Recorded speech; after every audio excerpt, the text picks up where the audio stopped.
Hello and welcome to the Ice Guys. This is the show that takes you into the world of the National Hockey League. Every game, every day, from a betting perspective. With pro sports handicappers, Ian Cameron, Alex B. Smith, and various guests from the world of hockey and sports betting. And now, here's your host, Ian Cameron.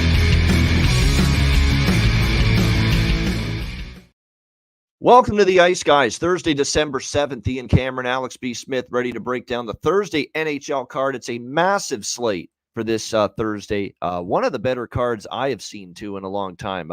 Alex, yesterday on the show, said right away, I looked at this card, and there's tons of great opportunities out there on this huge, massive 13-game slate. And then I started to do my handicapping work that I do usually starting overnight on the next day. And I'm said, holy shit, there's a lot of good opportunities and bets that I like popping off the page at me as far as this card is concerned. So we're hoping for a big night. And of course, as always, we'll break down every single game. We've got a ton of games, so we're going to be very brief with talking about yesterday and the action we saw.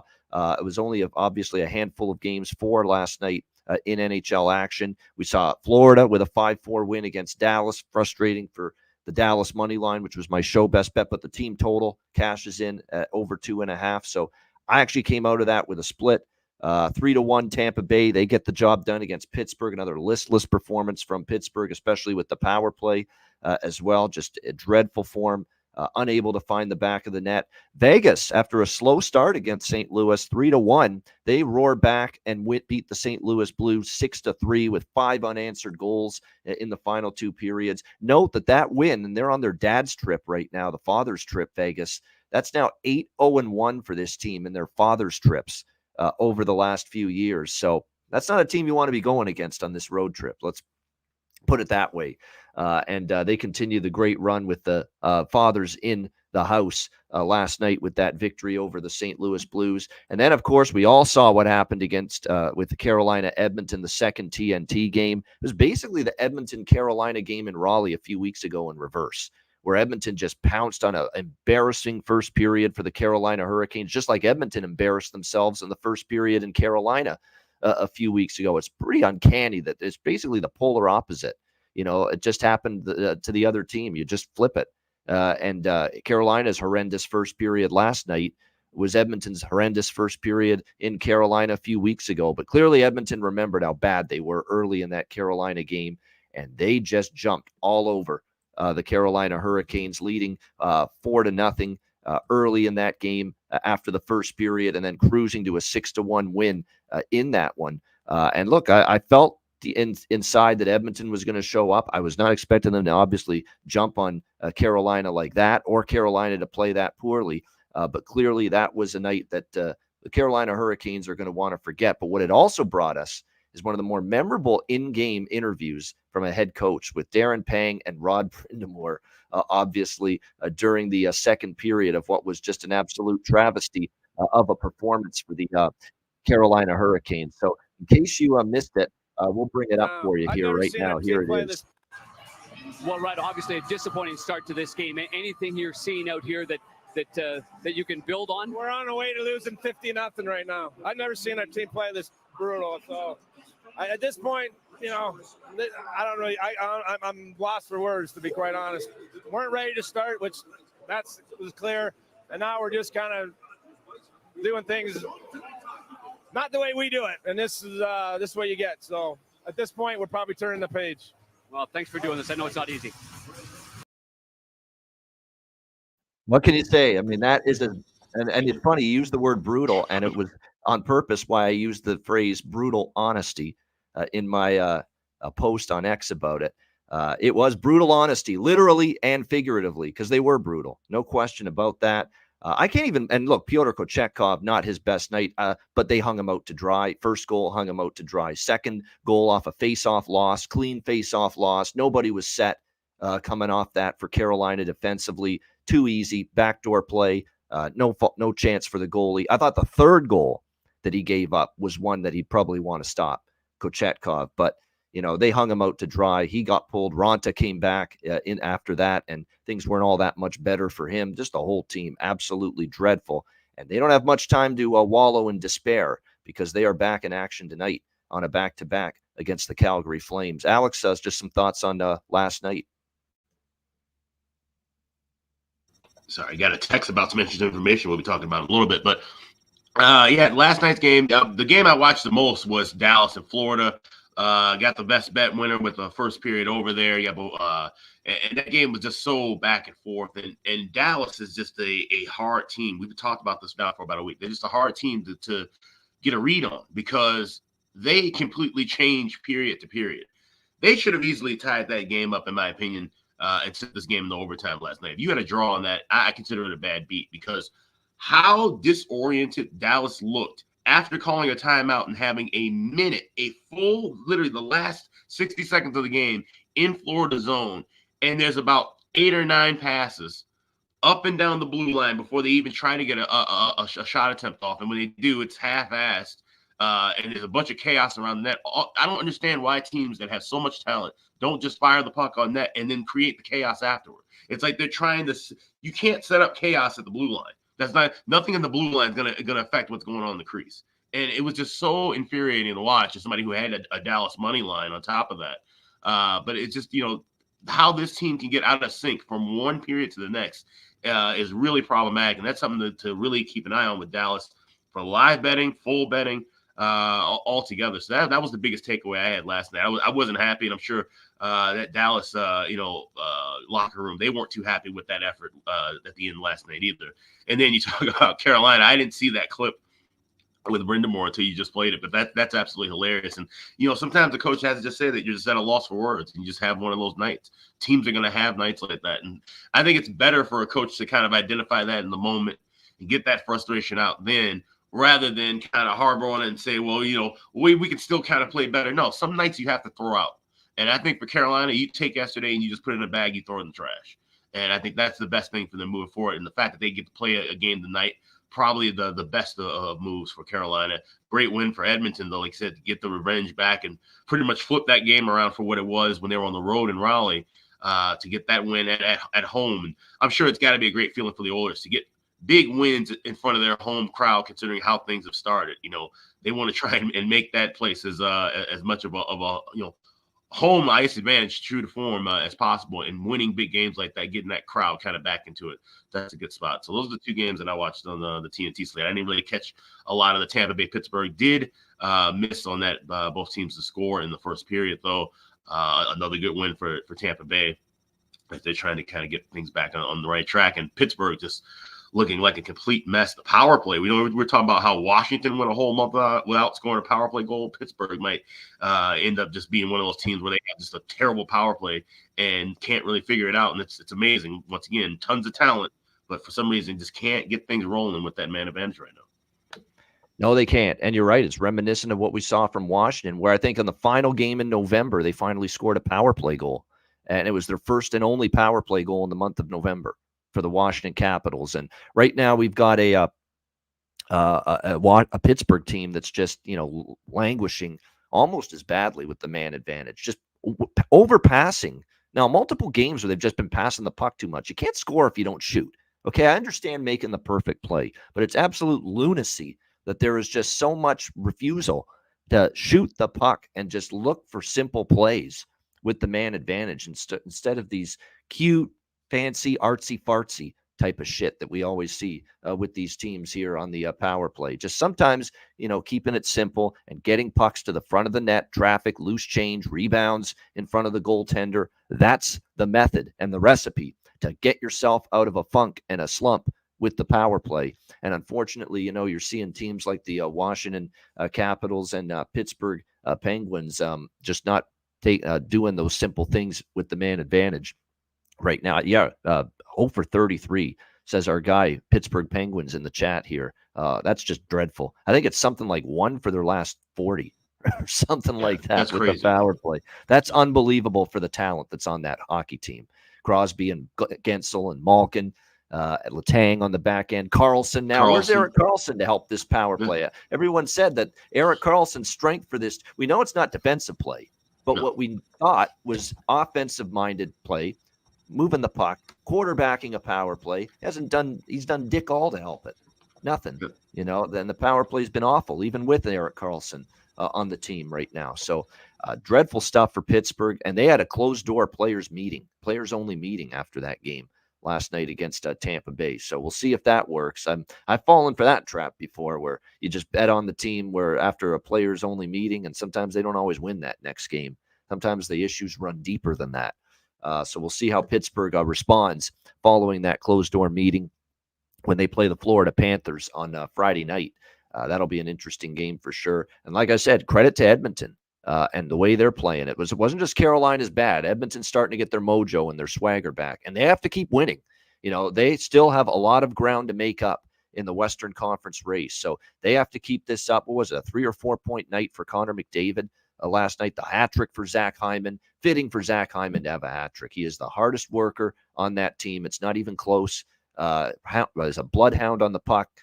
He's like a rabid dog on a bone as far as hunting those loose pucks. Just a tireless, relentless work ethic from Zach Hyman, and very appropriate to see him get the hat trick for the Edmonton Oilers last night in that game. No question about it.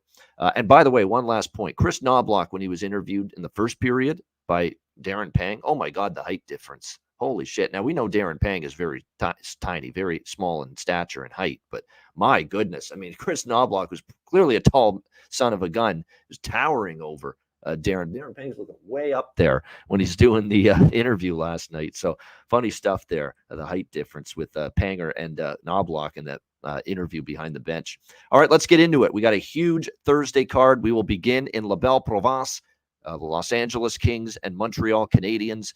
LA minus 220, road favorite, 6.5 the total, shaded to the under here in this game. The Kings can set the single season NHL record for the longest road winning streak to begin the season with a victory tonight against the Montreal Canadiens. Now, it's funny. We had actually a discussion, Alex and I, about this very game for the last couple of days. And I know Alex's first thought coming into this game was a thrilling comeback win against the Columbus Blue Jackets where they're down 3-0 going into the third period, and they rally back, 3 goals in the third period, tie it up, and then win it in overtime. Maybe you have a little bit of a flat spot, a hangover, a letdown, if you will, coming off an overtime comeback win like that. But then again, you look at what's on the table here for LA, and it's the chance to make history and have the longest win streak on the road to start a season in NHL history. And that's something that I think the Kings know about, they're aware of, and something I think they want to accomplish. Not to mention, do we trust Montreal to be the team that's going to snap this undefeated road win streak to begin the year for the LA Kings? It's been remarkable, 10-0 on the road to begin the season for this team. I don't know if I trust Montreal because LA's won 5 straight here against the Montreal Canadiens, including 2 straight trips to Montreal, where the LA Kings have been victorious over the Montreal Canadiens. They won those 2 games in Montreal by a score of 3-2 in overtime and 4-2 last season. And in the last 3 meetings, they've outscored Montreal 11-4 in the last 3 head-to-head meetings. So for me, this is Kings or pass because I do believe that, you're going to see them want to get the record. And really, I mean, until they show me evidence of losing on the road, maybe if this is a team I've got a little more confidence in, a team that was a little bit healthier as well. We talked about the injuries for Montreal, Newhook and Doc and Harvey Pinard up front, Savard, Weidman, Jordan Harris, 3 starting defensemen out for them as well. So for me, this is Kings or pass. I don't think the price is great. If anything, I'd maybe look at a team total over 3.5 for LA. That might be the best way to go. Lean to them in regulation, but if I were to get involved, maybe the team total here with the LA Kings. Alex, I know you've been back and forth on this game. How do you feel about it right now, Kings, Canadiens? Yeah, I'm staying off of the side. Like we talked about, my gut feeling after that game, and we were watching it, I DM'd you right away. I said, I think the Kings could be in for a letdown. 4-3 comeback win. You had all that energy and momentum, and then all of a sudden you're going to Montreal. It's kind of a fun town. Maybe you have a few pops, but then, like you said, maybe they're focused on getting this record. And that's something that definitely kind of strays me now from looking at the Montreal side. Kings, like I said, the price is so high. There's not really much to kind of, much wiggle room. You can go with a 3.5, lay a little bit of a price, or you can try and go for over 4 and get some plus money at BetMGM. But I'm just going to go with the over 6. Shop around. There's mostly 6.5, but there's a 6 at MGM. I saw a 6 at Bet Online for a minute as well, too. So We'll go over 6 at minus $1.15. I think we'll see some goals here. I think the Habs can at least chip in a couple of them, maybe probably later in the game. It'll probably be, I can see it being a 5-2 kind of Kings win. If they're focused and ready and they want to get this record, I think they certainly have enough talent to put away this Montreal team. But definitely want to look at the Kings, the next road game, fading them, and the first game back at home after this road trip. Those are 2 spots that I do have circled on my notes as fading with LA. Something we probably won't be doing too much the rest of the year, the way that they've been playing overall. No doubt. I think it's one of those spots where I'd be leery of backing LA in their next game here on this road trip, regardless of the result tonight. If they win, clearly they've got the record, and that's when you can definitely maybe see them, have that hangover spot the next game.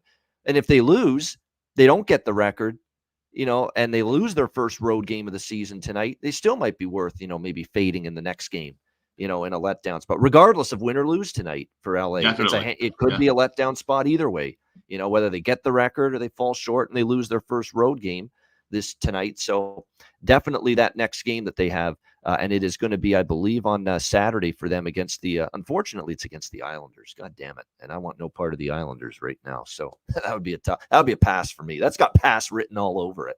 Kings and the draw maybe in that game, if anything. But yeah, that's about it. God damn, the Islanders is the team they're playing Saturday. I can't touch the Islanders in that spot, even if it is a great opportunity maybe to fade LA. But regardless, we'll see how this one goes. Like I say, I might grab a small piece of a split between Kings in regulation and the team total over 3.5. And as far as props go, chat's onto it. Philip Deneau's return to Montreal against his old team. And look, he hasn't been lighting it up lately offensively for the LA Kings, but certainly since he's been in LA, he's still been better offensively than he was at the waning time of his tenure in Montreal. He had 27 goals a couple of years ago, 18 last year, 6 so far this year in 22 games. So the offense hasn't been great for him, but it sure was the last game for Phil Deneau.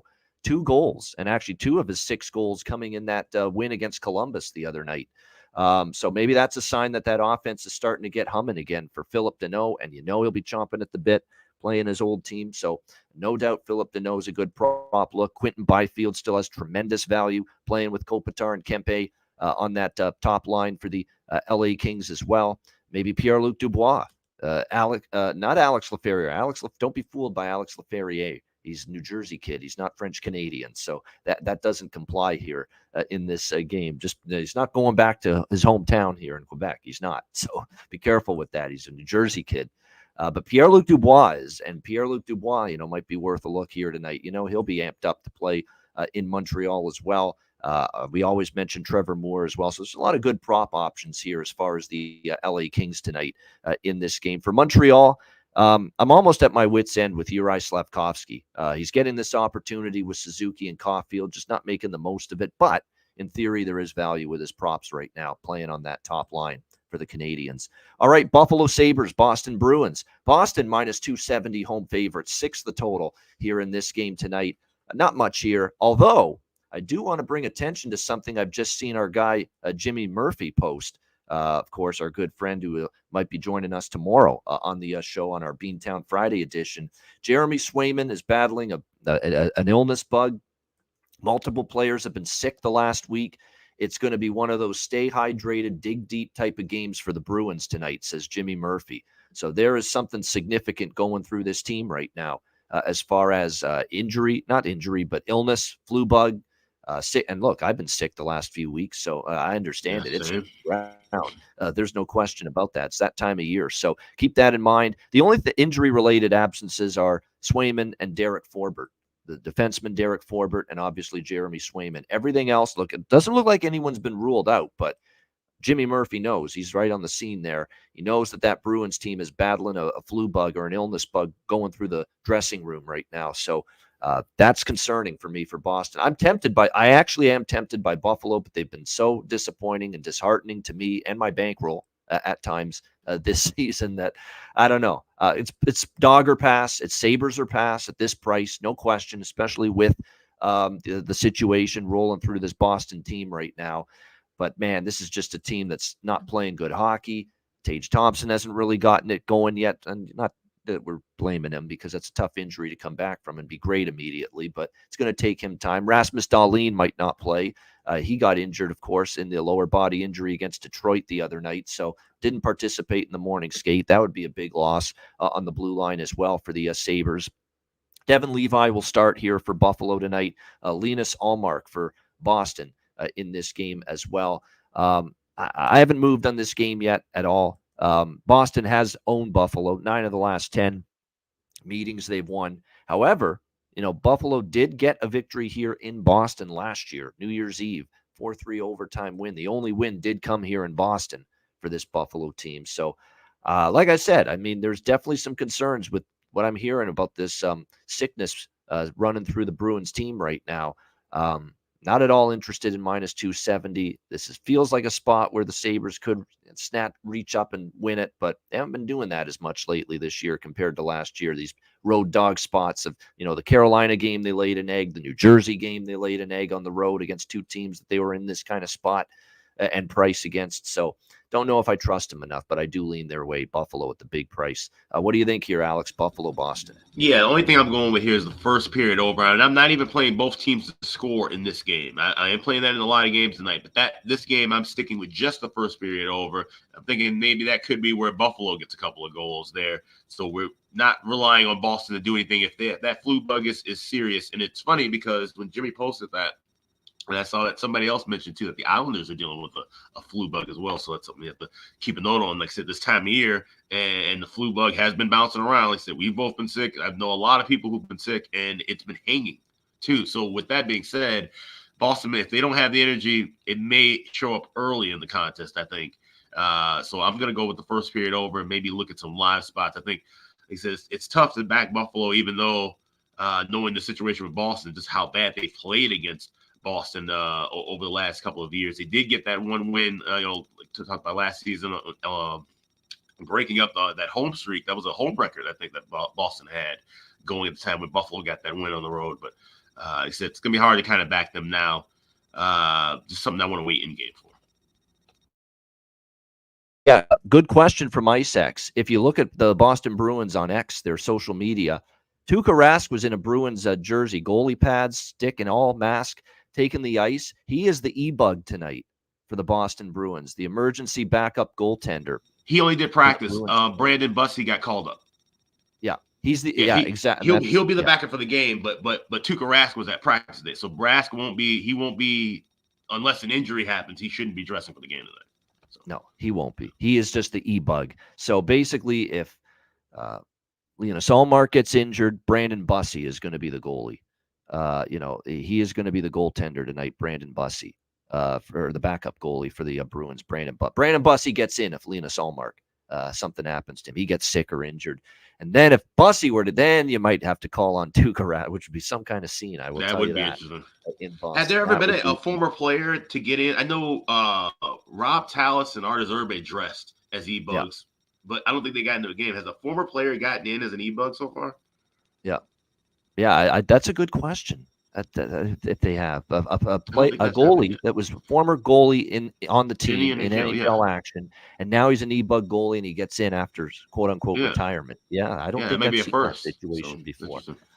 Yeah, exactly. Because we remember obviously David Ayers a few years ago, but that was never a situation where he played for Carolina before that.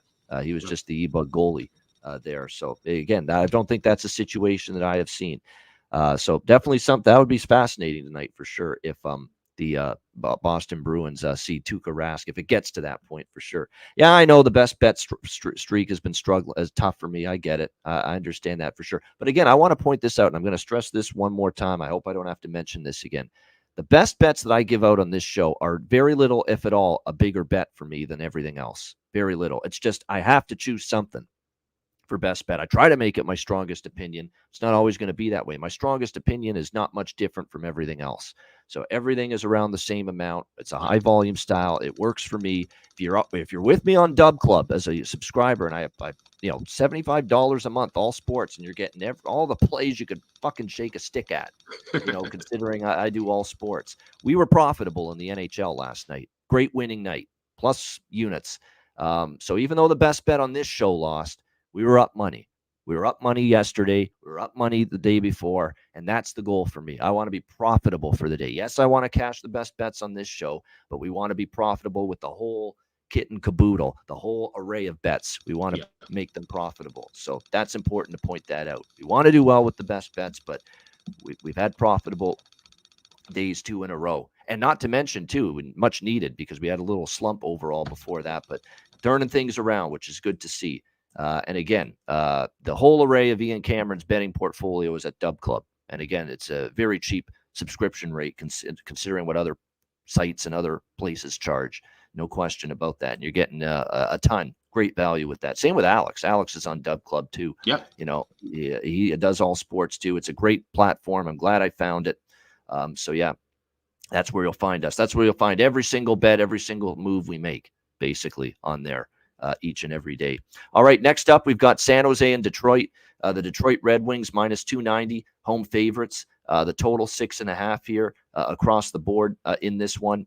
I think when you look at this game here, as much as I will be very, very happy about what I saw from the San Jose Sharks, getting me not only a San Jose +270 money line cash the other night, the draw hits against the Islanders, the +1.5 hits. I will say thank you, San Jose, for that and move on. I don't want them tonight. I don't want them tonight here in this game against Detroit. Detroit's going to be amped up. They're playing great hockey. Patrick Kane's making his Detroit Red Wings debut. I'm sure Alex is just thrilled to be witnessing that tonight in this matchup. But we'll see how it goes. Keep in mind, for everyone that's, every casual NHL bettor out there that I'm sure is running to their sportsbook account and saying, let's bet all the Patrick Kane props known to man.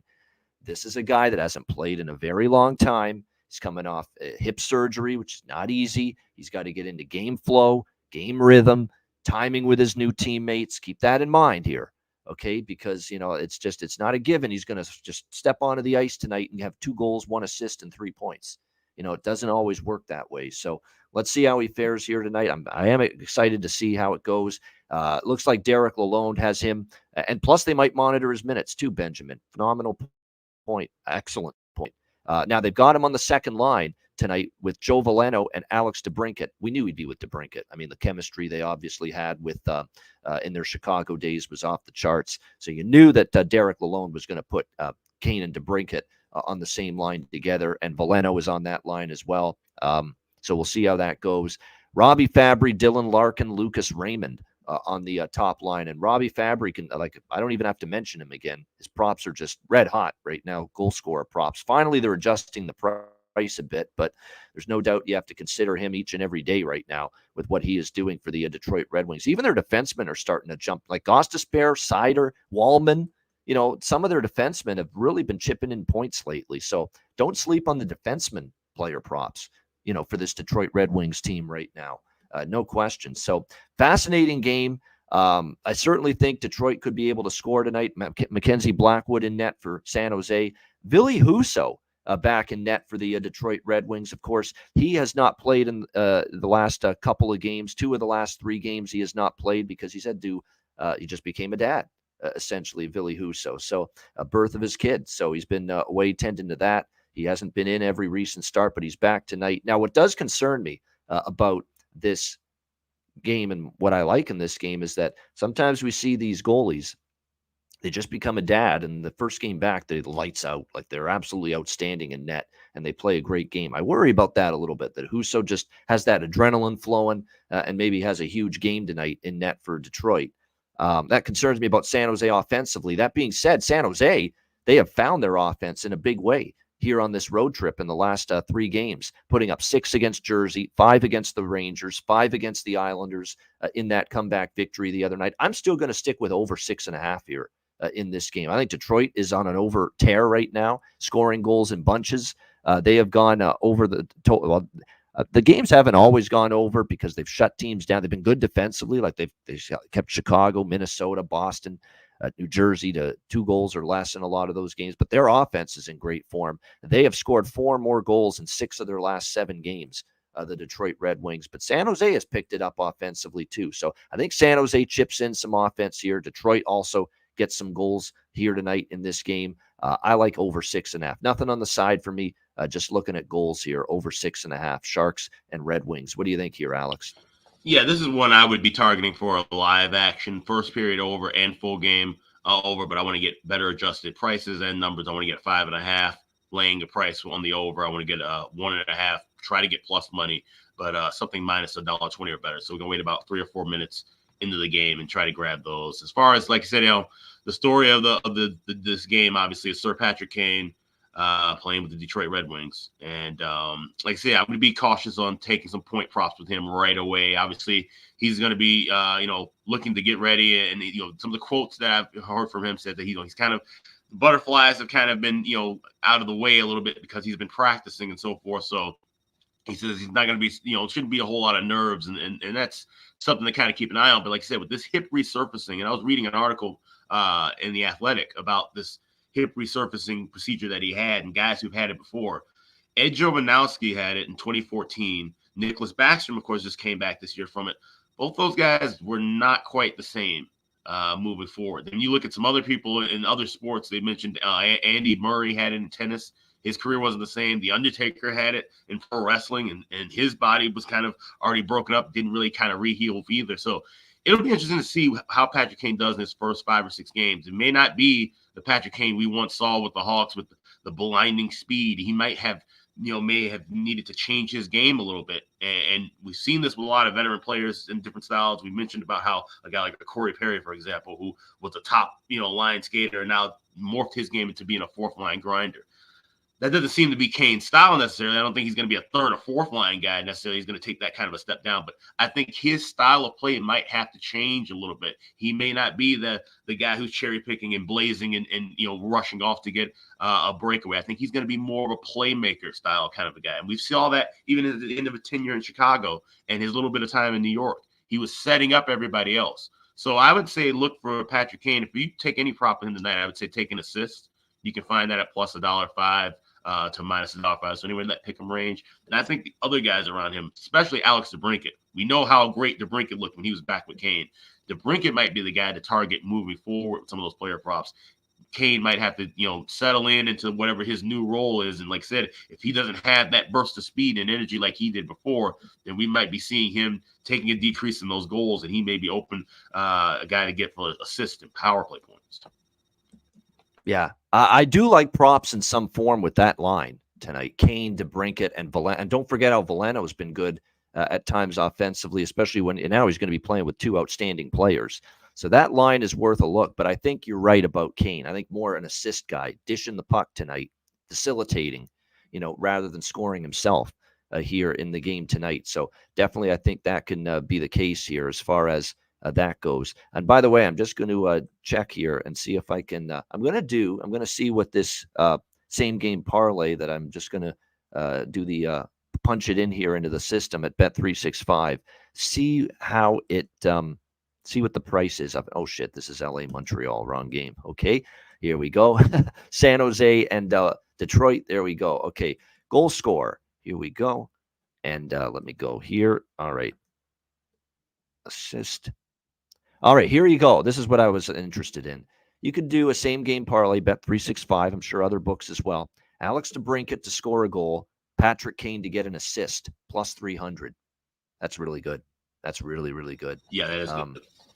That's good. That I'll have a few bucks on. That's worth a look.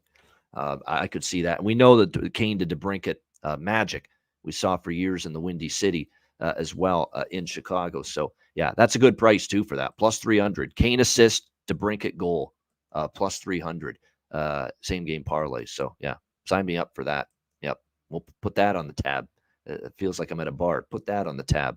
Absolutely, I will. No question about it. And, of course, over 6.5. Like I mentioned, Fabry, Veleno, Kane assist, DeBrincat goal. Those are my favorite props here tonight. And then I'll say this about the San Jose. Now that they're scoring goals, we can not shy away as much from their props. I would focus mostly on Eklund. Hurdle at a hat trick the other day. He looked great. Finally looks like he's getting back into rhythm again. Barabanov on the top line and Fabian Zetterlund as well. Those are the main 4 that have been perking up offensively for the San Jose Sharks in recent games. All right, Battle of Ontario. Always a fun matchup. Leafs and Senators. Toronto Minus 130 road favorites, 6.5 the total in this one.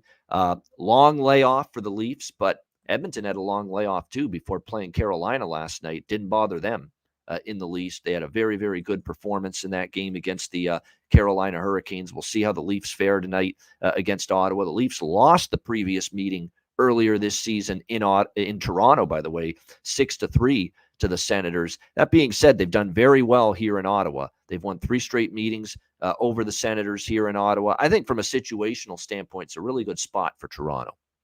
Now, do I trust Toronto fully at all times? Not really. Do I love the price? Not really. But I do lean a little to Toronto here in this spot at minus 130. Even though Ottawa cashed a ticket for me against the Rangers, and they've won 2 in a row, they've looked a lot better, beating Seattle and the New York Rangers in their last 2 home games. Playing better, no question about that. And even without Thomas Chabot, we have seen the offense start to pick it up. Brady Tkachuk's been amazing. Batherson's chipped in. Stützle's been consistent all year. Giroux has been good lately. And even Vladimir Tarasenko, who was just snake bit, ice cold, finally gets rolling against, of course, his former team, the New York Rangers. Figures it would be a game against one of his old teams to get Vladimir Tarasenko out of his slump. And we saw that the other night against the New York Rangers in that Ottawa victory. So I do like this over 6.5 here in this game. It's usually high scoring when it's the Leafs and the Senators. We've seen a lot of back and forth affairs. The over is cashed in 3 of the last 4 meetings between these two teams, including 6-3 earlier this year. So I do like over, lean but Toronto, but don't love it. What do you think here, Alex? Leafs, Sens? Yeah, I'm looking at this will be a first period over live, but I'll be betting pregame both teams to score in the first period. So I'm just trying to find that. Yeah, that makes sense in this game. I agree with that. Yeah. Both teams score first period. Yeah, 13-5 to the first period over the last 18 meetings with these two teams. So there's been some high scoring starts. Like I said, it's hard to trust Toronto though in a road spot like this. Is a great price. Usually we're talking about laying 180, 190 with Toronto. So I get that they're going to be drawing some money for sure, especially the way that they've dominated against Ottawa. But I think this one could be kind of tight. So I took a shot with a draw here at this one too. I got plus 350 this morning with that. So the draw, first period over live, and then both teams to score in the first period. I got plus 160. I was looking for that.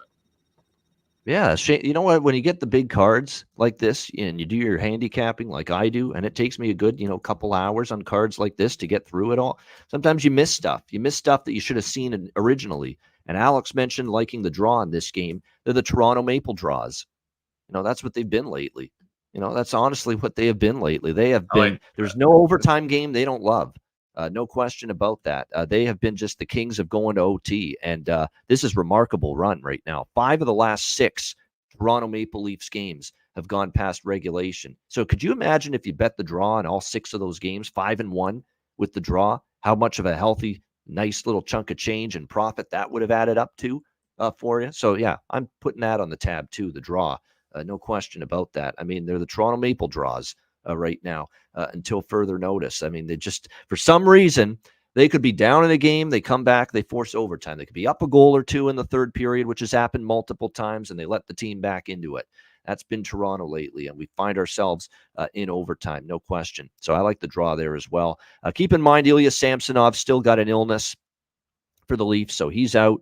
They're still obviously without Liljegren on the back end. Giordano's on IR, so they do have the absences still on the blue line. And they announced yesterday John Klingberg shut down for the rest of the season. Yeah. He'll undergo season-ending surgery, so his season's done. So, Brad Treliving will be working the phones to upgrade on the blue line. We're hearing Rasmus Ristolainen's name. We're hearing Chris Tanev's name being bandied about that Toronto is interested in both of those guys to shore up the blue line, give them a little more physicality, defensive-minded prowess on that blue line. So we'll keep an eye on that. Although I got to admit, these young kids like a Simon Benoit and Lagesson, who was with the Edmonton organization at one point, they've held their own. Now, I don't think at some point the minutes that they're playing are going to add up. You can't ask for too much from your Lagessons and Simon Benoit and Connor Timmins. You've got to upgrade that blue line if you're Toronto, and I'm sure Brad Treliving will work to do that. No question. Murphy available in Chicago. Yeah, exactly. Chicago would be a good trade partner for a lot of teams right now, as far as that is concerned. But as far as props here, I got a gut feeling about Matthew Nyes. I really do. He's with Matthews and Nylander. Usually doesn't go too long without making an impact. I could see that here tonight. Mitch Marner's picked it up. I don't have any issues maybe looking at props for him. And for Ottawa here, I find with the Senators here, Stützle is someone that actually seems to always do some damage against Toronto. So, Batherson, Tkachuk, take your pick, because lately we've got multiple players starting to pick it up. And if you believe in a player that's ice cold, snapping the slump, and then getting on a little bit of a roll and the confidence starts to flow back, maybe you come back to Tarasenko tonight as far as player props here in this game for the Senators. All right, Columbus Blue Jackets, New York Islanders. We've got the Islanders minus 180, home favorites, 6 the total, shaded to the over in this game. That was about as awful a collapse and a loss in the third period as you'll see. 4-1 at home against one of the worst teams in the NHL, and you can't close. 4-4, it ends up Sharks with 3 unanswered to tie the game in the third, and then the Sharks win in overtime 5-4. Such a huge win for San Jose, and such an incredible comeback that even it led to Alex B. Smith loving Randy Hahn for a few moments, and the call that he made of that overtime winner the other night. It was, absolutely it was. It reminded me of those glory days when it was Marleau and Thornton and Pavelski and those playoff teams, and they'd have those big overtime wins, and you'd get a call like that from Hahn. So, yeah, it reminded me of that. Great win for San Jose. There is no way in hell I'm laying a price with the New York Islanders right now. None whatsoever. Now, I am a little bit more concerned with moving ahead with Columbus in this game as I am knowing the situation for them, where the injuries are mounting here. They're already without Severson on the blue line. Cole Sillinger's on IR. Adam Boquist on IR is a big blow. He's actually had a pretty solid year for them so far. Goodbranson's now out on the blue line, so there's definitely a shorthanded group on that back end for the Jackets right now. It's going to be Zach Werenski, Andrew Peak, Ivan Provorov, and then you get down to the bottom, Jake Bean, but you got David Juracek's going to play more ice time. They've recalled Nick Blankenberg, the kid out of Michigan, to be on the blue line. But the good news is Blankenberg's played in the NHL before. He's not a deer in a headlight situation here for Columbus tonight. And, of course, now Elvis Merzlikins is on IR now as well. He'll miss at least the next week. So Jet Greaves, there's a name we remember, has been called up from the minors to back up Spencer Martin, who, of course, is going to be the guy primarily now for the Columbus Blue Jackets in net until Merzlikins comes back. And I forgot to mention Patrick Laine is out, too. Big fucking whoop as far as I'm concerned with that. What are they going to miss? His 5 goals and 7 points in 16 games, falling asleep defensively, his lack of back-checking, lack of any physicality, lack of heart, lack of any sort of grit whatsoever. They're really going to miss that. Life can't go on for this team. Give me a break. Let's be real. I mean, it's not like life is over as we know it for the Columbus Blue Jackets without. How will their hockey season unfold moving forward without Patrick Laine, one of the biggest, laziest, at times useless tits you'll ever find on an NHL ice surface? How on earth can the Columbus Blue Jackets persevere through this? Give me a break. They'll be fine. And if anything, with the way some of these dopes have played, some of these veterans have played, Gaudreau, Laine, can't find them with a telescope on the ice half the season so far. It's going to give more ice time to deserving players, kids, young talent on this team that's actually busting their hump, busting their tail, busting their ass on a nightly basis for this Jackets team. We're going to see more Justin Danforth. We're going to see more of the Russian triumvirate. Shinnikov, Voronkov, Marchenko. Maybe Kent Johnson's going to get more ice time now. Maybe Adam Fantilli, only the number 3 overall pick can actually get some ice time and more opportunity now for Columbus. So the bottom line is, yes, there's some injuries. Yes, we saw them obviously blow a lead to LA, but I don't know which was worse, blowing a lead to LA or blowing a lead to San Jose. Which was worse? We know which one was worse. It was definitely the Columbus, the New York Islanders, and their loss to San Jose. The bottom line is this team has very little confidence protecting a lead. Even if the Islanders are up a goal or 2 tonight, do they have the confidence anymore to protect the lead and finish the game and close it out? They don't.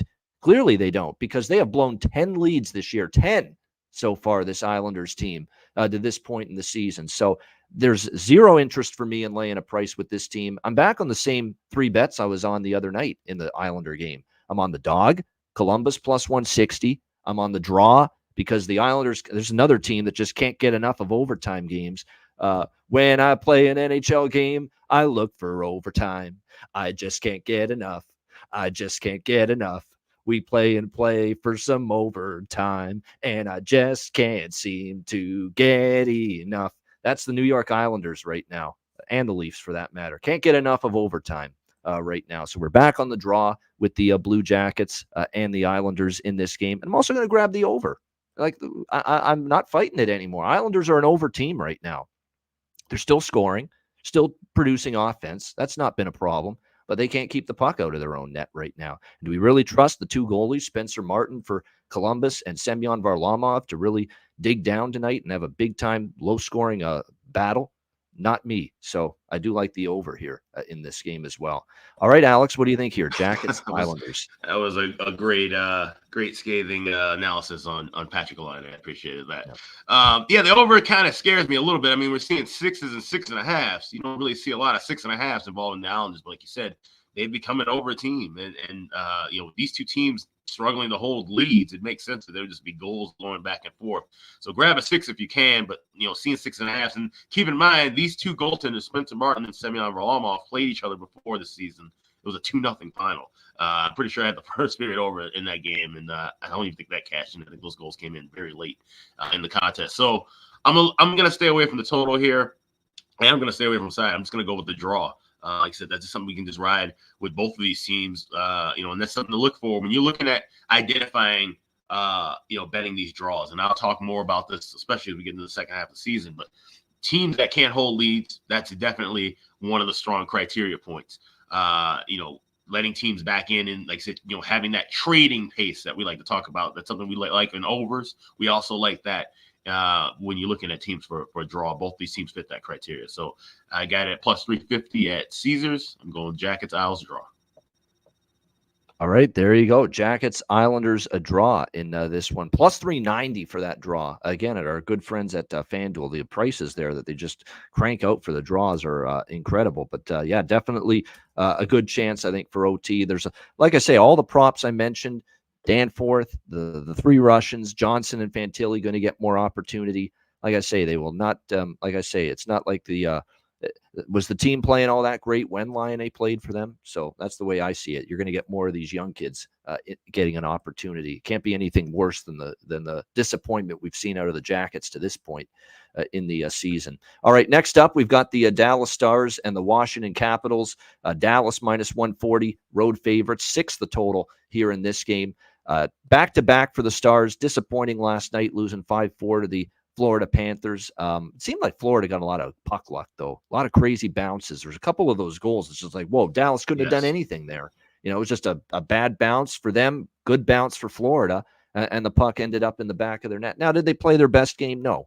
But I thought, a couple bounces here and there, they could have won that game last night against Florida. Now, they are on a back-to-back. It is a rest advantage for Washington, but how good of a spot is it for Washington? They're off that dreadful spot, off the long road trip out west. They looked like they had completely hit a wall in the last 2 games of that trip, where they got destroyed by Vegas and Arizona in back-to-back games of that road trip. They looked like they were running on fumes, and now they're playing that first home game off a pretty lengthy road trip, and it was lengthy. It was 5 games, and it lasted 9 days. So now they're back home after that. They got outscored 10-1 by the Golden Knights and Coyotes in the last 2 games of that road trip. We'll see how they fare here tonight. Dallas is on a back-to-back. Their back-to-back record this season. I'm just going to take a quick glance at see what it is. But they had a back-to-back in Alberta, November 1, November 2. They won both of those games, so that's worth mentioning. November 11, November 12, back-to-back on the road, Winnipeg and Minnesota. They won both of those games. So when you look at it, they're 2-0 on a back-to-back this year, the Dallas Stars. I'm going to take advantage of the cheap price. I think it's cheap. Dallas is the much better of these two teams. Washington is in not a great spot. It is Wedgwood, definitely. I knew that all along. We were going to see Wedgwood tonight. But I think, if anything, you're going to see Dallas after the 5-4 game. Let's play, low, as Alex would say, low and slow tonight. Let's clean it up defensively. Let's help out our goalie, Scott Wedgwood, and let's get back to playing Dallas Stars hockey tonight after that game and after the shutout loss too against Tampa. I guarantee you Dallas will not look past Washington tonight.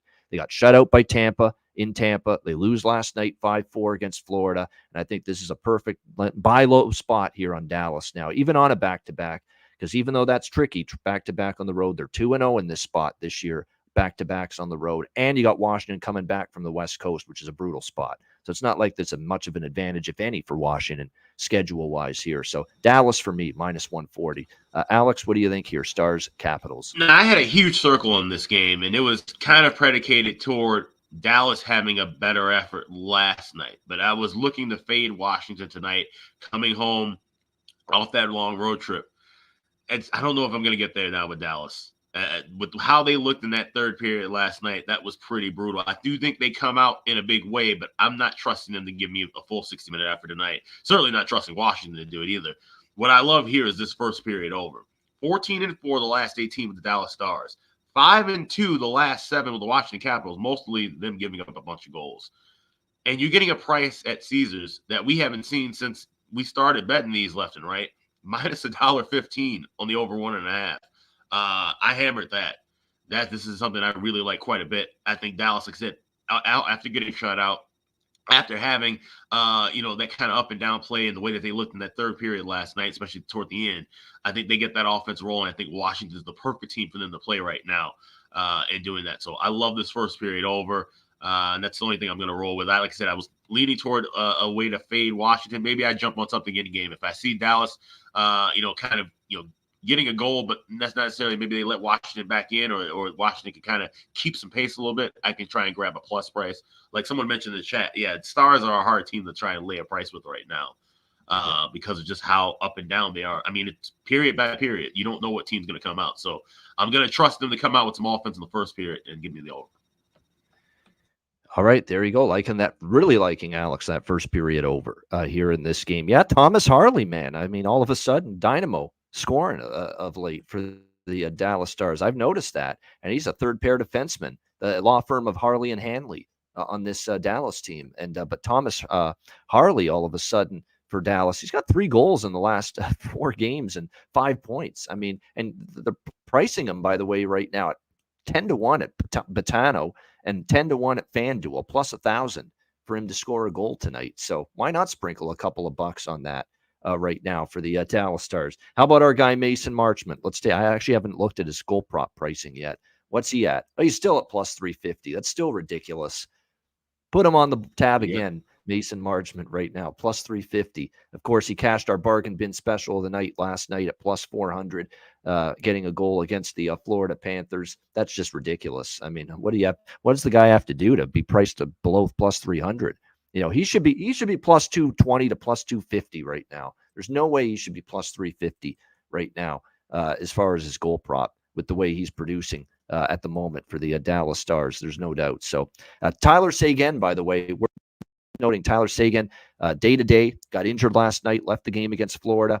Game time decision tonight. So we'll see what lineup shakeups that will be, because that's been such a good line. You'd hate to miss Seguin with Duchesne and Marchment. So we'll see who ends up playing on that line tonight for the Dallas Stars. This is ESPN, by the way. I should point that out. This is ESPN, the main network. This is the main ESPN. They're back finally. ESPN, now that college football's over, pretty much, other than bowl season, but there's hockey back on ESPN tonight. Bob Wischusen and Ray Ferraro calling this game tonight for ESPN. So keep that in mind.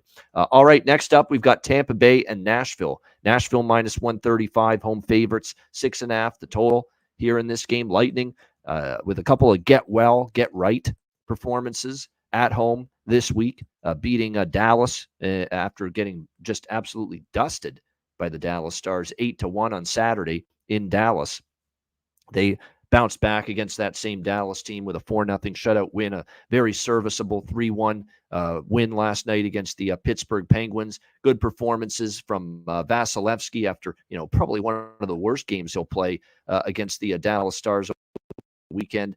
So we'll see how that goes. I forgot to mention Wedgwood Lindgren, the goaltending matchup in that Dallas-Washington game. The goaltending matchup for Tampa Bay, Nashville. Expected to be Jonas Johansson for the Lightning, not confirmed yet. UC Saros has been confirmed for Nashville in this game. I like the Preds here in this game, actually, at minus. Now, its price has climbed a little bit. Do I love where the price has gone since where it opened? No, because you could have gotten as low as probably even money, minus 110. This has been a very, very heavy move on Nashville, but I agree with it. It's a good spot for Nashville. They're back home.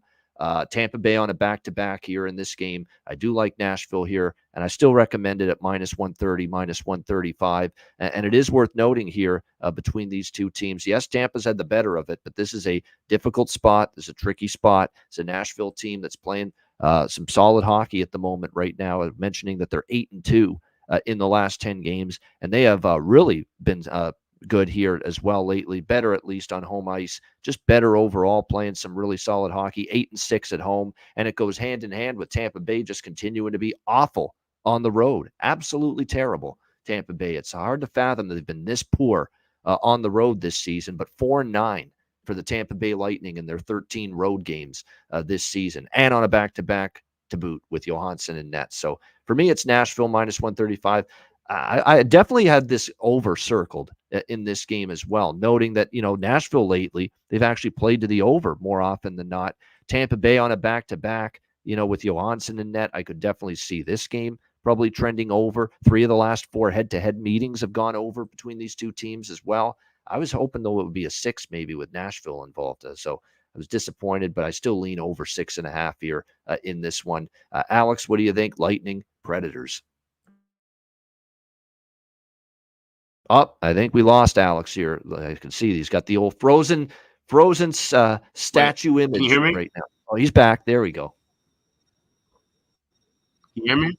Okay. We got it's like back and forth. I hope you guys can still hear me. Okay. All right. So, I was joking in the chat. Can anybody guess what I'm on in this game with the Nashville Predators? It's the first period over, and it's both teams to score. I've been pretty much just running that back, keeping that run. Of course, 19-4. Now the last 23 games to the first period over with Nashville. Tampa Bay, like I said, more than likely going with Jonas Johansson, so that's definitely a buy on for that. The draw, I was kind of looking and leaning toward that. There's not much draw history here. I could see where this might be kind of a slower game, and it's funny in the chat people were mentioning about this. I think Dan mentioned it, where looking at a team, draw in the second or third period in game, this might be one of those kind of candidates. I think we could see this one kind of stay kind of close. And then we'll have time to grab that good and a better adjusted price with the draw.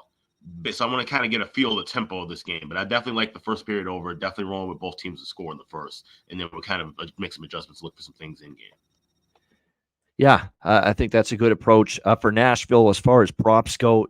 Anyone on their top line, I think I've said this multiple games, but Nyquist, O'Reilly, Forsberg, and here I mentioned Trennan the other day. I'll throw out another one. This is a guy that's got some good skill, good talent, good finishing ability.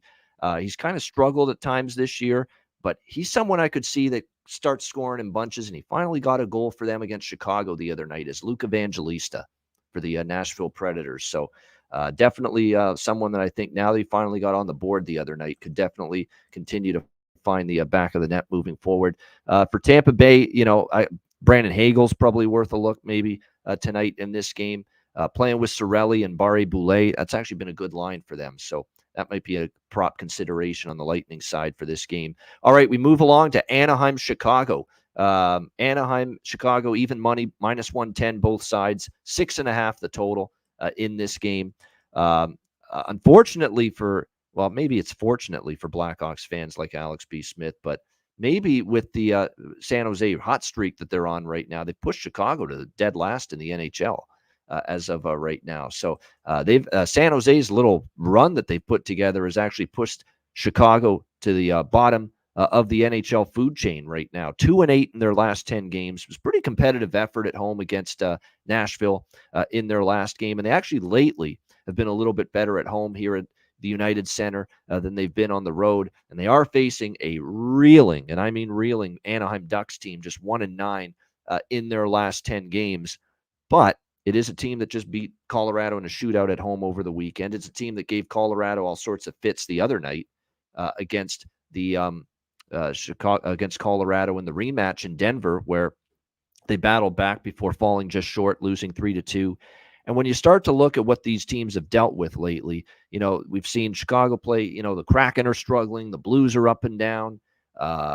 Nashville has been good lately, but they had Columbus, they had Buffalo as well. They've had some lighter opposition. You look at Anaheim, that even though Anaheim's had a rough slate, rough go, they played Colorado 3 times in the last 10 games. They've also played Florida. They've played LA. They've played Edmonton, who have started to get their game back together. Vancouver. It has been a very challenging slate for the Anaheim Ducks here in their last 10 games, even though they've been slumping. I'm on the Ducks here tonight. It's just that feel for me at -110. They've had a tough schedule. I see them starting to get close to finding that light at the end of this very dark tunnel with these 2 Colorado games they played in a row. Competitive efforts. They came back. They beat Colorado at home over the weekend. The Ducks are starting to show signs of getting themselves out of this, just this tailspin, that they have been in for an extended period of time. So I actually think they can go into Chicago, find a way to win this game. So I'm on them -110 here in this game. Lean over as well. I'd expect both of these teams pretty wide open affair, considering the skill and the talent that are involved. And as Cuban's already onto it, and this stuck out to me when I looked at this game. I am very interested in the top 2 picks in this year's draft. Both of them wanting to put a great performance on the board tonight.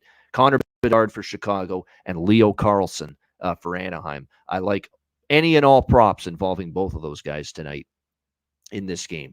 Connor especially, but especially for Leo on the Anaheim side. Leo Carlsson. He knows he's up against the one player that was taken ahead of him, the one and only player that was taken ahead of him in the draft. And there's always that, competitive fire that, hey, I want to show that why I'm the number 2 overall pick. I want to show what I'm going to do in the future here at the NHL level and how good of a player I can be. Not to mention Leo Carlsson's heating up at the right time. Since he missed those 2 games, load management is, I think, the reason, although he was banged up a bit, but he's also being rested in certain games for managing his ice time this year. But since he's been back from the 2-game absence, last 3 games, Leo Carlsson, 2 goals and 4 points in the last 3 games for the Anaheim Ducks. So really, really liking props involving the top 2 picks in the 2023 NHL draft, Connor Bedard, Leo Carlsson. I think both of them will make an impact tonight. What do you think here, Alex? Ducks, Blackhawks. Yeah, I don't usually do a lot of the player props outside of course, our bargain bin plays, but I would definitely take a shot with both of those guys to get goals tonight for sure. I think that'll certainly be kind of the center point of this matchup. But I got to give you the old not so fast, my friend. I'm going with my Hawks tonight. I grabbed plus money yesterday, and we've seen money come in now where this is kind of evened out to being a pick-em game. I like them all the way up to minus $1.15. I think this is going to be a spot where they actually, their home road dichotomy now is kind of back to where it was in the heyday, in the sense of they are a much better team at home. They have much more energy at home than they do on the road. And I think with Anaheim, looking at some of their road games, yeah, like I said, they're getting back to where they, where they were at the beginning of the year, slowly but surely. There's some positive signs. But at the same time, okay, they're doing that against a Colorado team where Colorado, they've always given Colorado fits, no matter how good or bad they were. So when you take that split out of the equation, you start looking at some of these other, games they had. Like I said, the Canucks playing good, but, tight game against the Capitals team that's been kind of up and down. Like I said, tight games against the Blues and the Canadiens, teams that have been just kind of up and down. The Ducks don't really have a barometer of, we can't say, they get up for the top tier teams or, they play down. They haven't really been able to find that kind of footing just yet. So we'll get a better gauge in this game because Chicago's a team that is clearly bad, but they play better at home. So can Anaheim match that intensity being on the road and the fact that they've kind of struggled on the road lately? I'm not quite sure. So I think the Hawks get a win here. I think this is a fair enough price. I also like first period over. I laid $1.35 with that. I got both teams to score at plus 160 in the first period as well. But I think the Hawks come out here and get 2 points at home tonight. All right, I like it. Disagreement rarely. It doesn't happen often for Alex and I. But yeah, this is to me the perfect spot to try to get with Anaheim to snap this little skid. They've been close the last couple of games. This is probably the easiest opponent, although, again, that's not saying much for a team that's 1-9 their last 10. Nothing's a gimme, obviously, but still, I mean, this is a chance for them stepping down in class to get back on track. I've seen signs of good play from Anaheim. It does hurt them that there is no Mason McTavish tonight. He didn't even make the trip here to Chicago, and we know he's been among their best forwards this year for the Anaheim Ducks, but still think they've got what it takes maybe to get the job done. And from a goaltending perspective, with Mrazek's in net tonight, he's kind of trended downward here the last couple games, and Gibson, he has his moments too where all of a sudden things aren't as smooth for him, but I'll trust the goaltending for Anaheim just a little bit more right now. All right, next up, we've got Winnipeg and Colorado. We've got the Avalanche minus 140 home favorites, 6 the total in this game. This is a very, very banged up hockey team right now. It certainly is. There's no question. They're already without the likes of Lehkonen, Landeskog, Girard, and now Big Val Nichushkin's out as well for this Colorado team. So, they're definitely a shorthanded group right now, and there's a lot of lineup tinkering going on for Jared Bednar. Does open up the door for a lot of undervalued player prop betting opportunities like Jonathan Drouin, like Logan O'Connor, who are going to be flanking Nathan McKinnon on the top line tonight for the Colorado Avalanche. So absolutely, I think those are good looks. O'Connor, Drouin with McKinnon, Miles Wood, Ross Colton, Mikko Rantanen, currently slotted as the second line for the Colorado Avalanche tonight in this game. With Cale Makar, obviously, looks like he is out once again. Or is he? Oh, he is. He's back. Makar will return to the lineup for the Avalanche tonight against the Winnipeg Jets. So that is big. They've been missing him, obviously, at times this year, but it looks like he is back for the Avs tonight. So that will help on the blue line for sure, having Cale Makar back.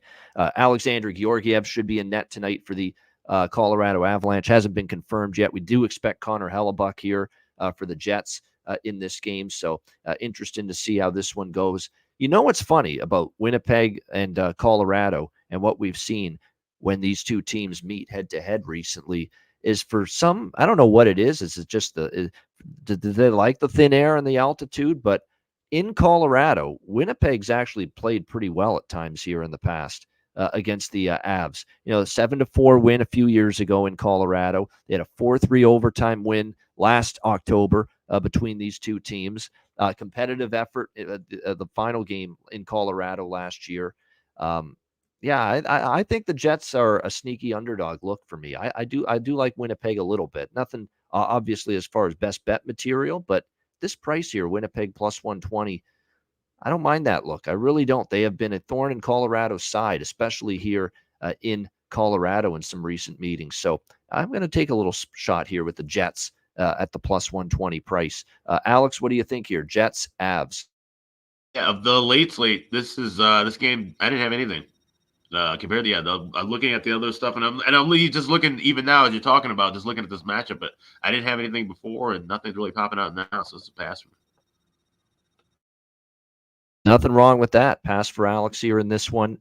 As I mentioned for props, anyone up the lineup for Colorado, I think worth a look. The value is there for sure that I mentioned earlier. And then for Winnipeg, I would say Perfetti continues to be the go-to right now for me with the Winnipeg Jets. I think Gabe Vilardi will eventually start to get things rocking and rolling too. Remember, he just came back 3 games ago, only has the 1 point so far.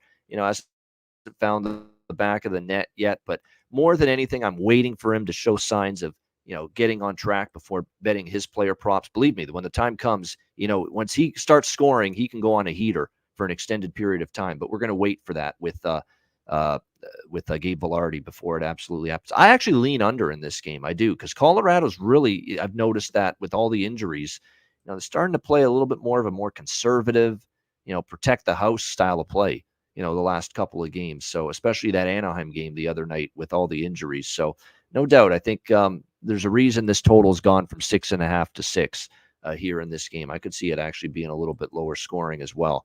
All right, next up, we've got Philadelphia and the red-hot Arizona Coyotes, who have just taken the NHL by storm here in recent games with their incredible play. Can they keep it rolling here? Arizona, even money here, -110 in this game against the Flyers. The total in this game, 6, pretty much across the board. I like Arizona here again. I'm riding it with them. They're winning games. They're playing great on home ice here at Mullet Arena. 8-4 now at home. Connor Ingram is on an absolute tear in net. I've never seen him play better.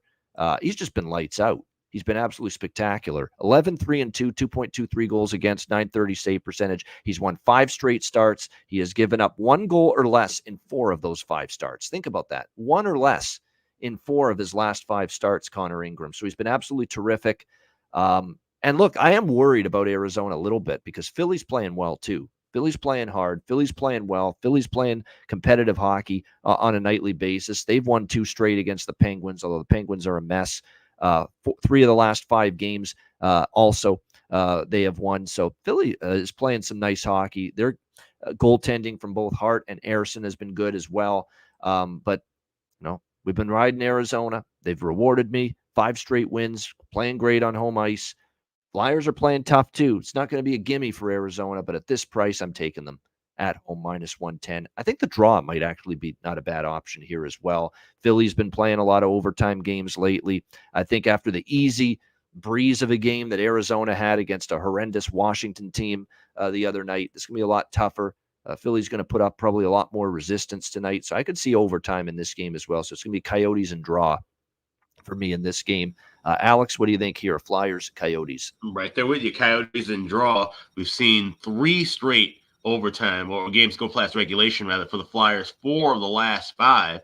And the last time these two teams played at Mullet Arena, that game went past regulation as well. So definitely a strong trend worth backing there. And like I said, Arizona with Connor Ingram, we got to ride him while he's hot because this is by far the best he's played. And I don't think this is a case of blind squirrel finding nuts. This is a goaltender who's now really made that leap and he's looking like a high quality NHL goalie. So kudos to him. And I'm sure it's a big grab for the Yotes. And I think they get a win here tonight. So we'll go Yotes -$1.10, and we'll go with the draw as well. All right, absolutely. And as far as prop looks for this game tonight, I'll tell you what, Owen Tippett always worth a look for Philadelphia. The one that's really rocking right now is Tyson Forster for the Philadelphia Flyers. 4 goals, 5 points in the last 3 games. Ride it with him. He has found some real confidence. Torts has confidence in him. Minutes are increasing. You look at it. He's gone from 14, 15 minutes earlier. Now he's playing 20, 18, 17, 20, 18 minutes on a nightly basis. So Tyson Forster rolling at the moment for the Flyers, no question about that. And you know who we like for Arizona. We rode Lawson Krause for a while. Still worth a look. He's cooling off just a bit. But the one right now is Michael Carcone, man. This is just insane right now what he is doing for Arizona. What's he got now? 12 goals on the season? Unreal. He's been just phenomenal for the Arizona Coyotes. So keep riding the Michael Carcone Express at the moment as far as goal scorer props are concerned. He has just been remarkably consistent, red hot at the moment. +500 at some books. +500 Bet99, +500 at ESPN Bet.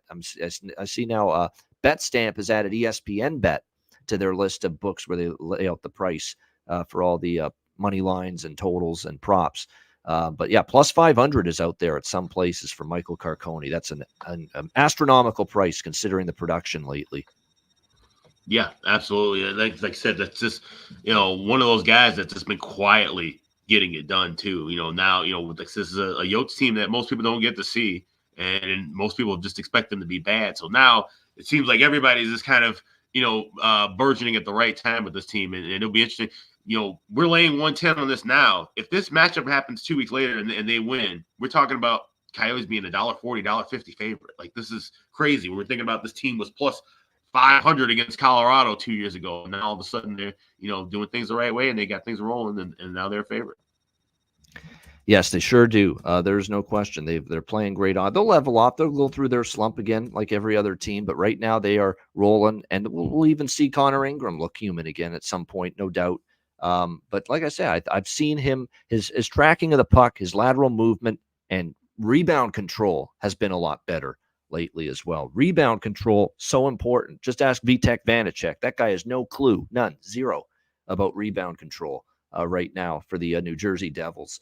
It is important for a goalie's success, and that is definitely what we're seeing right now from Connor Ingram. I think he's improved with cleaning up the loose change and the rebounds in front of the net. And we're going to have someone on the show Monday that'll be a perfect person to talk about this kind of stuff with, Carter Hutton, on the show on Monday. So we are looking forward to that. NHL goalie with like 6 or 7 different teams. It's got it on his social media there: Predators, Blues, Sabres.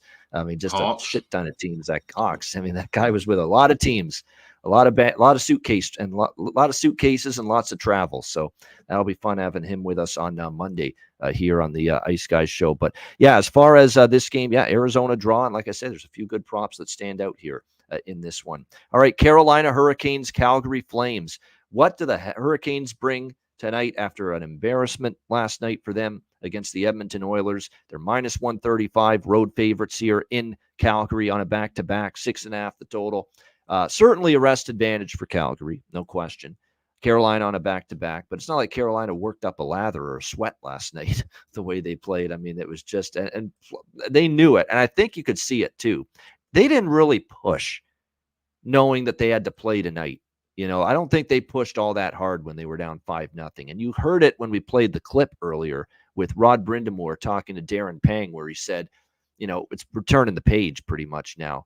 And what he meant by that is returning the page probably till tonight here against Calgary. So, you know, I expect the Canes to bring it tonight. I'm going to do a split first period puck line on Carolina tonight.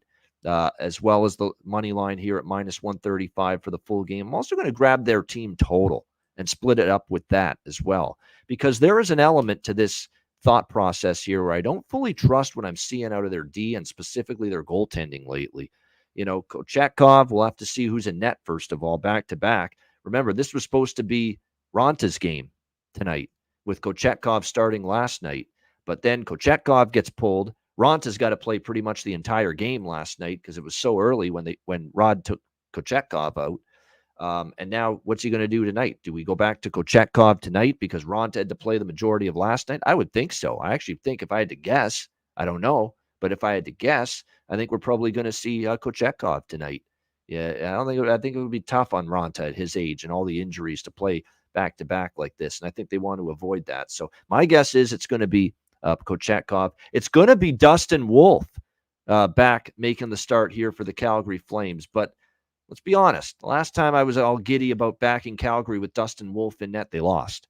So I'm not buying into that just yet. Let's see, you know, how, and I expect an ornery, pissed off, angry Carolina team. So there's not going to be an easy assignment tonight for Dustin Wolf and this Calgary Flames team. So there'll be spots to back Dustin Wolf down the road, but not tonight. Carolina first period puck line, money line, team total over for me. What do you think here, Alex? Hurricanes, Flames. Yeah, once again, this is another game that kind of had big circle on it, and then it changed a little bit with the result from Carolina in that game. And like I said, now they're going to be pissed off, guns blazing, and you know, we'll get to really see what a true test from Dustin Wolf tonight, because I think he's going to be seeing a lot of shots. I might take a shot with him going over in saves, but. Like it. Great bet. Bet. I love that. I think that's a phenomenal goalie save prop look tonight. Wolf over. Yep. And that's something I don't usually do too often, but I think it's a good look tonight as well. I don't see him having a bad night, nor do I see him getting pulled. So that's also another good reason to back with a saves prop. But I like the first period over. I got that at minus $1.35. Like both teams to score, I got that at plus 165. A lot of these have been in the 150, 160 range. This was a little bit higher, so definitely liked grabbing that. And I think we could see this game kind of settle out in the second and third period. So this is definitely one I'll be watching and looking for some live opportunities. I lean with Calgary. I think, you know, like I said, I am high on Dustin Wolf, but like I said, with Carolina, you know, they should be bringing the firing squad tonight. We know how they can get 40, 50 shots off with ease. This should be one of those games. So it'll just be a matter of can Wolf weather the storm or not. So we'll be looking for some live action in here, but definitely getting both teams to score in the first period and first period over. All right, liking goals early, first period over, and both teams to score here in this one.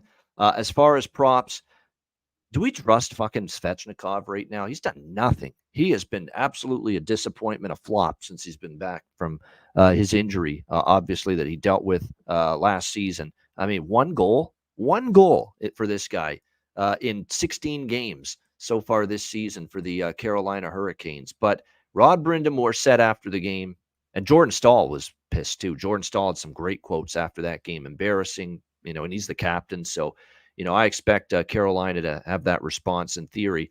But Svechnikov is struggling right now. There's no question about that. He is having a real tough time finding the back of the net. If there's ever a night when he snaps out of it, it's tonight.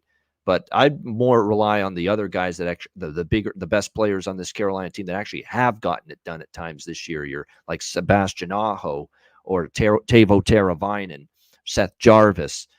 Rely on those guys maybe to be the ones to lead the way offensively tonight for Carolina in this game. For Calgary, it's the same, same suspects that I've talked about for props. Zary is undervalued. Sharon Govich is undervalued just based on their pricing and the spot in the lineup that they are in right now. That's not a bad thought that Cuban has in the chat. Noah Hannafin was drafted by Carolina, played the first part of his career there in that game. That's funny how that works. Oftentimes you can find the back of the net and make an impact against your old team. And Noah Hannafin is definitely capable of that. And it is worth noting, he did score a couple games ago against Dallas. He does have 2 points in the last 3 games overall. So I see where you're going there with that. Marty Necas. Yep, Marty Necas is another candidate. You got to expect more. He was quiet, and that doesn't happen very often. Marty Necas is usually noticeable most nights for Carolina. Even he did nothing last night for the Hurricanes in that game. So, moving to the country, gonna meet me a Marty Necas. Yep, good call there, Dan. You know that very well. It's one of my favorites. All right, so but I expect a response from Carolina. Again, these are not 3 full 1-unit bets. I want to stress that. These are all 1 unit altogether, split evenly between 3 different pathways. Carolina first period puck line, which is at a nice plus price with that -0.5, plus 175. For that Carolina first period puck line. Carolina -120 money line. And then, of course, the little bit on the team total here, over 3.5, plus 115 with the Hurricanes team total as well. All right, Minnesota, Vancouver. Interesting game. Fascinating game. Really good game, especially now with Minnesota on this incredible hot streak now since the coaching change. We've got Vancouver -115, home favorite, 6.5, the total. I'm fascinated to hear what Alex says about this game as well. My thought was, and I'm going to do it, but I got to admit, I'm a little afraid tonight for Minnesota. Yeah, they're rolling along, they're playing great, and I am riding the trend. I'm riding the streak that they're on since the coaching change. Undefeated for Minnesota, 4 straight wins that they have had since the firing of Dean Evison and John Hines taking over. We're riding it until it falls off right now. With this Minnesota team. So I am on the Wild here, -105. And I'm going to go back to the well with the first goal as well, because they have scored first in all 4 games. But Vancouver's a really good team, even after a 6-5 loss in the Hughes Bowl to the New Jersey Devils last night with a pretty good home record. They're not going to take kindly to giving up 6 goals and letting Thatcher Demko down the other night. Rick Tockett's not going to appreciate the way they played in that game, certainly defensively. So you got to expect a bounce back effort and performance from Vancouver. Casey DeSmith, by the way, will get the start tonight for Vancouver in net, and it will be Philip Gustafsson, who has played, just like with so many other Minnesota players up front, his best hockey since the coaching change, Philip Gustafsson for the Minnesota Wild. But what does concern me here is, yes, Minnesota's on fire now, clearly playing with great spirit, getting some confidence back, attention to detail, all that shit that players adopt when there's a coaching change. But there is an element to this 4-game win streak where you look at it. St. Louis, Nashville, Chicago, Calgary, the little sisters of the poor element there with that 4-game schedule that they just won against. This is by far the best team that they have played since the coaching change. So let's see how they fare here. A little bit of a step up here for Minnesota. That being said, got to ride it.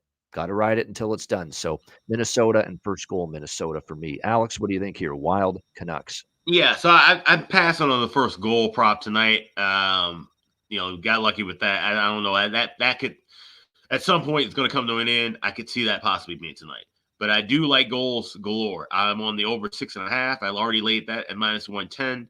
I'm on the first period over, laid 130 with that, and I got both teams to score in the first period as well. So I'm not waiting for anything. I think we get goals here early and often. And like I said, it's gonna be a tough one for the Wild, but I am on the Wild. I laid minus $1.10, so now you can get a better price now. But this is gonna be a tough one. I think it goes back and forth, but I do think the Wild ultimately get the win here. All right, so liking the Wild a little bit, but more so the goals. First period over, both teams to score in the first, and over 6.5 for the game. And certainly Vancouver coming off that 6-5 game against New Jersey. 2 straight overs for them. Calgary, or Minnesota rather, they've gone under since John Hines took over. We'll see if that continues here. As far as series history, we've had 2 unders, 2 overs the last 4 meetings with the Wild and the Canucks. Look, for the Wild, and by the way, I wanted to mention something about Arizona. I forgot. Alex Kerfoot's on a crazy point streak for Arizona. So someone pointed that out as well to me on social media. So Alex Kerfoot, goal, assist, any props for him right now for Arizona. He is on a great run right now. I agree with that. This game, look, Zuccarello, Rossi, Kaprizov, you could go there. You could go with red-hot Matt Boldy, who's got his confidence back again for Minnesota. Those are all good prop options in this game. I don't know about tonight specifically, but moving forward, here's something I've noticed with Minnesota. Getting involved in the offense, a little more shooting lately from the defenseman, Brock Faber, for the Minnesota Wild. And they like Brock Faber. They like that kid quite a bit and what he could offer long-term for this team on the back end. So keep an eye on his game moving forward. And then for Vancouver, JT Miller at home is like automatic. I agree with that. Besser, Kuzmenko, I think, is due to finally find the back of the net. Here's a bargain bin candidate for tonight. He's up with Pettersson and Mikheyev on the top line tonight. Sam Lafferty, who's looking like a great addition for Vancouver in the deal with Toronto. He has goals in back-to-back games and 3 points in the last 2 games for the Vancouver Canucks. And you can get Sam Lafferty at a terrific price here to score a goal tonight. Plus 510 at Patano, plus 450 at PointsBet. Outstanding prices for someone that's going to be on the top line tonight for the Canucks, and getting rewarded for just how hard he's been working, the offense that he's chipped in as well. And that's what Rick Tocchet does. That's always been Rick Tockett's playbook as a coach. Reward the players who are putting in the effort and putting in the good performance. And right now, that has been Sam Lafferty for the Vancouver Canucks at the moment. No question about that. Yeah, over 300 live viewers. It must be because, it's a huge card today, a big Thursday slate. We appreciate it. Hit that like button. Yes. We appreciate it very much. Make sure you show the support. We're going through every single game every day on this show. Sides, totals, and player props. We appreciate all of you joining us as always. And we wrap it up with the second game of the Thursday night ESPN doubleheader tonight, New Jersey and Seattle. We've got the Devils minus 145, road favorites, 6.5 the total. This was my weekly Oddspedia betting preview article that I wrote up, and I made a case for New Jersey and the over, because I don't know how you bet anything but that with New Jersey right now. And I don't know how you bet Seattle right now with the way they're playing. So this was pretty easy decision, where if I got to write up this game, and this is the game that I had to write up, I could only look Devils money line. I could only look over in this game. And New Jersey, how about 17-5 to the over this season? The New Jersey Devils, 17-5 to the over in 22 games this season. That's incredible. The number 1 over team in the NHL this season, the New Jersey Devils. And I think even more so now, because you look at this team, the back end's got holes galore. I mean, especially with Dougie Hamilton out. So all of a sudden, everyone else has to pull their weight, play more minutes. You got to see more Siegenthaler, more Simon Nemec, Kevin Ball, John Marino, Colin Miller. All these guys have to play more minutes for the New Jersey Devils. And the goaltending, it's just been subpar, really. I mean, especially Vanacek. Vanacek's been awful much of the season. Be honest, though, Akira Schmid hasn't been much better. Akira Schmid had that little great performance against the Rangers in the first round last year, and then he shit the bed against Carolina, wasn't as good. And now this year, he's got mediocre numbers, 3.27 goals against, 891 save percentage. Akira Schmid in this game tonight for the New Jersey Devils. So we'll see how he fares here. It's not like they're playing great defensively, New Jersey. They could open the door for Seattle, but Seattle's just in a bad way right now. 5 straight losses. They've been giving up goals left and right, whether it's Grubauer or Decord. It's more the players in front of them not playing well. And to be quite honest with you, it's a bad spot for Seattle, too. Long, lengthy East Coast road trip that just came to an end, going through Chicago, Toronto, Ottawa, Montreal. And now they're back home for that first game, that dreaded first game home, going east to west, off a long road trip. That's not exactly a bet on spot by any stretch of the imagination from a scheduling perspective. And the Devils have been better on the road this year, 7-4 on the road. Seattle's just 4-7 at home this year at Climate Pledge Arena. So for me, it could only look Devils or pass for me, over or pass for me with Devils Kraken. Alex, what do you think here, New Jersey, Seattle? Yeah, I'm going to just try and wait a couple minutes. I want 6.5, the over, but I want to get plus money. So that's the only thing I'm doing. I'm waiting, like I said, literally 2 minutes into the game, trying to get a plus price with 6.5. Hope that we don't get a goal any earlier than that. But like I said, I could definitely see goals going back and forth. Someone's in the chat. Both goaltenders kind of suck. I wouldn't be so harsh on Seattle. I think Seattle's goaltending overall is better than New Jersey's, but they just haven't been in the best of form right now. So goals galore, and New Jersey just seems to be, just like I said, an offensive machine right now. So the Devils are definitely one of those teams that we can't screw around and wait for 5.5. So we can't really even try to get with a lot of first period overs at plus money. We have to try to grab them as soon as possible. So I'm taking a little bit of a risk trying to grab plus money on 6.5. But like I said, that just tells you I'm respecting the Devils and the way that they score, because normally I would be waiting for a 5.5 and lay 130. I'm not even going to do that. As soon as we get plus money on 6.5, I'm going over.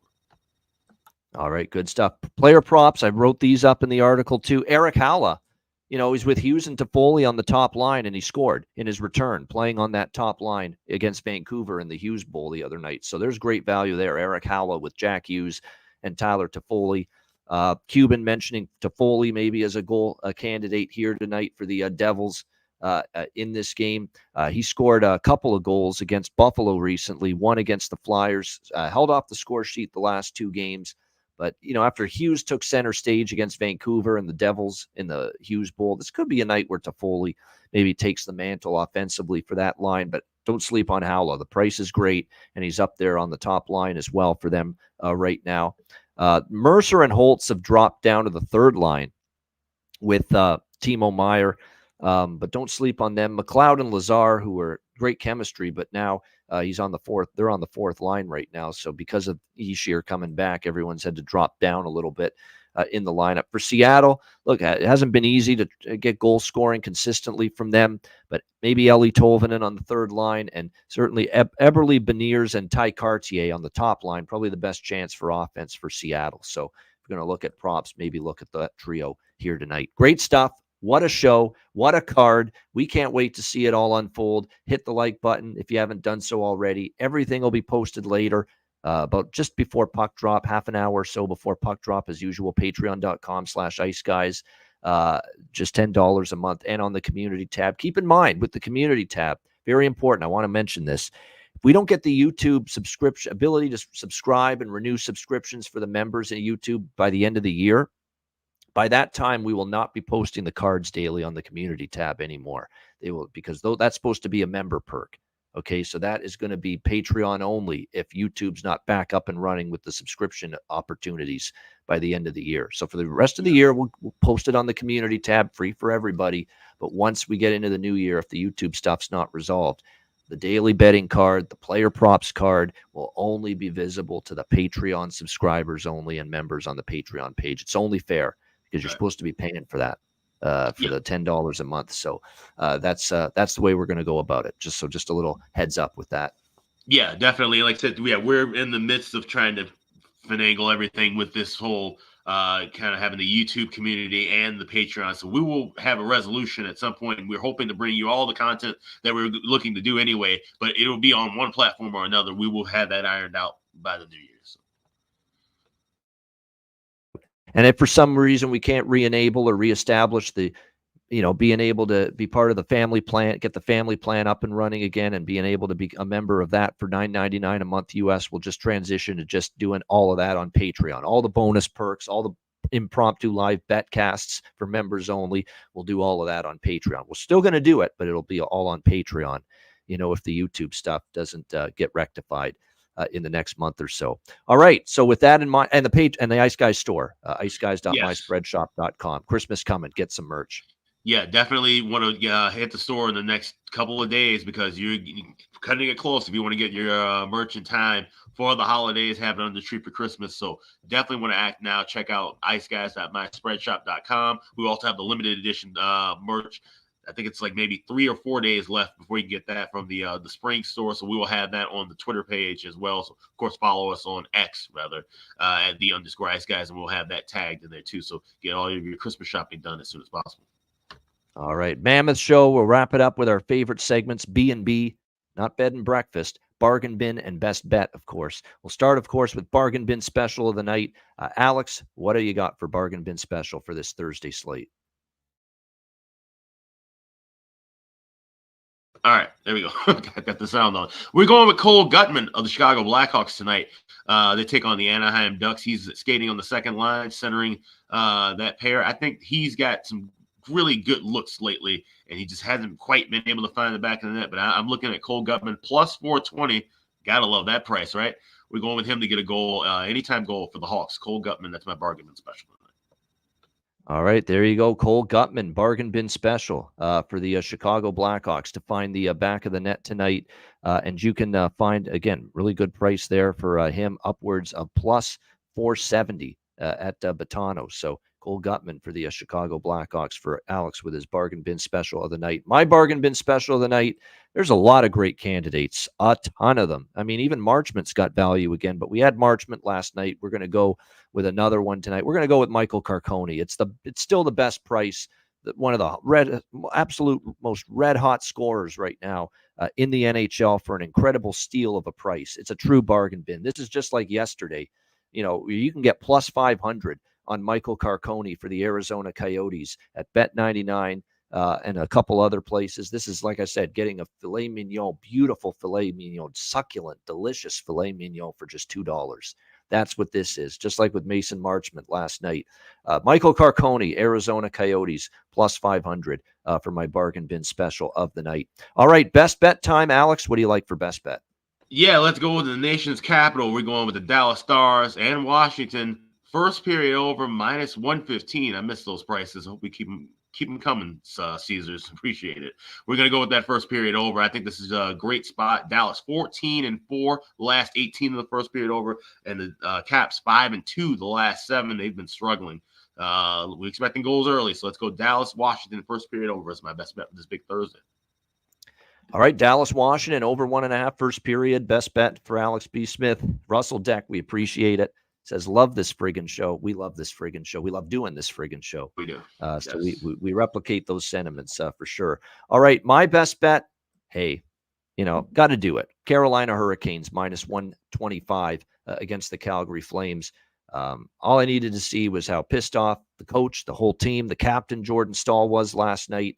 I think it's a great opportunity to bounce back here tonight against the Calgary Flames in this game.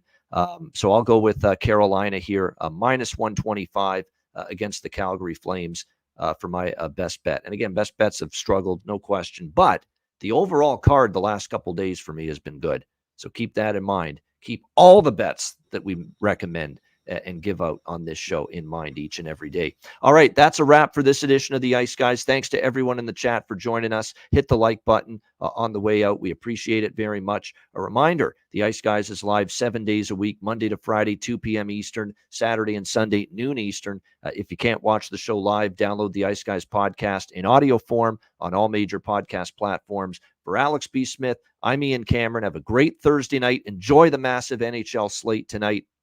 And we will be back with you tomorrow for a Beantown Friday edition of the Ice Guys.